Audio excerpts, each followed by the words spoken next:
안녕하세요. 예, 저희 구매 계속 이어가고 있는데 제가 단체 급식 하면서 정말 중요한 시간이 1시간씩 있는데 이번 시간이에요. 너무너무 중요한 것들이 많아요. 문제 정말 많이 나오는 것들이 많고. 그래서 오늘 하는 거는 딴 건 몰라도 물론 딴 시간도 굉장히 열심히 주의해서 들으셔야겠지만 이번 시간은 조금 집중해서 들어주시면 좋을 것 같아요. 그래서 이번 시간에 하는 거는 뭐 하나 중요하다고 하지 않을 게 없어요. 다 중요해서. 그래서 저장관리 원칙, 그 다음에 재고 회전율, 재고관리 유형, 그 다음에 재고관리 기법, 정말 중요한 재고자산 평가까지 할게요. 그래서 저장관리 원칙이 나오는데 제가 지지난 시간에 시장관리 원칙 하면서 시장조사 원칙 하면서 시장조사 원칙 자체는 문제 잘 안 나오지만 저장관리 원칙이라는 엄청 중요한 거 할 때 다음 중에서 저장관리 원칙에 해당하는 것 하면서 시장조사 원칙이 하나씩 낀다고 말씀을 드렸거든요. 그래서 저장관리 원칙이 굉장히 중요합니다. 이것도 별표 2개만 할게요. 그러니까 우리가 물건을 이제 검수를 했어요. 그죠? 발주하고 검수를 했죠. 이제 물건을 받았어요. 검수까지 했어요. 그럼 이거를 당장 쓸 수도 있고 아니면 일시적으로 창고에 저장을 할 수도 있고 아니면 저장품 같은 경우는 창고에 저장을 해놔야 되잖아요. 그 저장할 때 효율적으로 저장을 하거나 창고 안에 있는 물건들 재고를 어떻게 관리하느냐라는 것이 오늘 배울 거거든요. 그래서 효율적으로 저장 관리를 하려면 창고 안을 어떻게 관리를 할 건가 그 얘기예요. 첫 번째 보면은 저장 위치 표시의 원칙인데 이건 뭐냐면 저장 위치를 표시하라는 얘기예요.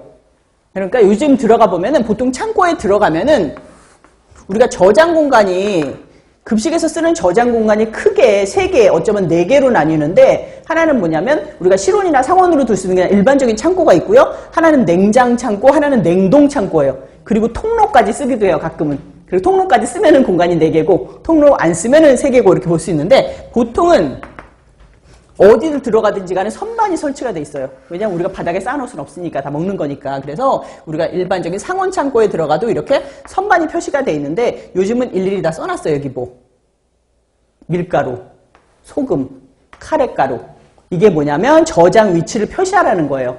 그래야지 나중에 누가 가서 물건을 찾을 때도 쉽게 찾을 수가 있고 그리고 내가 예를 들자면 카레가루가 더 들어왔어. 그러면 그거 갖다 거기다가 다시 우리가 입고를 할 때도 그 위치에다 입고를 하면 되고 그래서 그게 저장 위치 표시의 원칙이고요. 그래서 우리가 신속한 출고 및 재고 정리할 때도 굉장히 도움이 된다. 당연하겠죠. 이렇게 이름표가 써 있으면 거기다 이렇게 넣으면 되는 거니까. 그 두 번째는 분류 저장의 원칙인데요. 분류 저장의 원칙이라는 건 뭐냐면 같은 종류별로 놓으라는 얘기예요. 아까 여기 이름 붙여놨는데 여기는 뭐 밀가루 그 옆에다가 뭐 세제 이렇게 쓰지 말라는 거예요. 밀가루 종류 같은 경우는 밀가루 뭐 카레 소금 설탕 이런 식으로 같이 넣어놓거든요. 그다음에 캔 종류는 그냥 한 군데 다 모아놔요.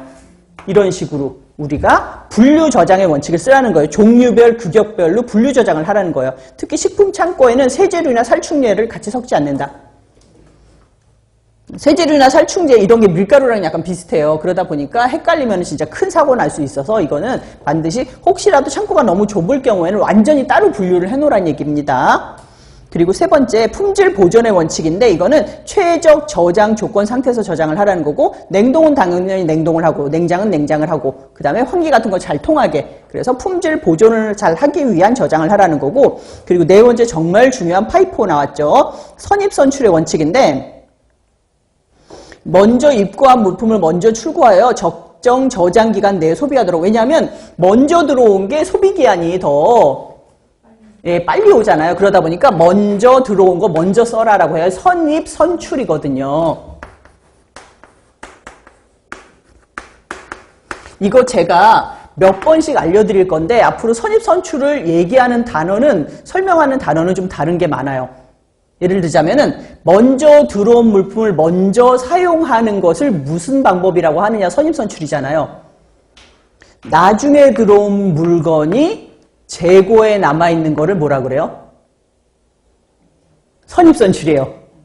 나중에 들어온 게 남아있잖아요. 창고에. 똑같은 방법이거든요. 아니면 내가 창고에 있는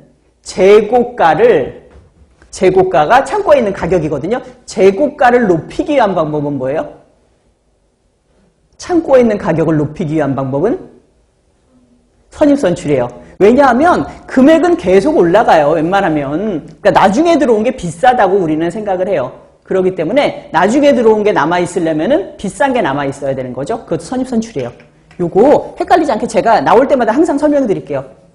그래서 우리 너무 잘하는 거잖아요. 먼저 들어온 거 먼저 쓰는 거. 근데 문제가 이러이러한 방법을 뭐라고 하느냐고 할 때 선입선출이라고 선뜻 대답 못하는 사람들이 많아요. 이게 여러 가지 방식으로 정의를 내리고 있기 때문에. 그 다음에 공간의 요령의 원칙은 뭐냐면 이거는 단체 급식에서 많이 사용되는 건데 저장 공간을 효율적으로 분배하고 물품 운반 장비의 가동 공간까지 고려하는 게 뭐냐면 이렇게 돼 있어. 돼 있는데 이 보통 냉장고 들어가 보셨어요? 냉장고 들어가면 냉장고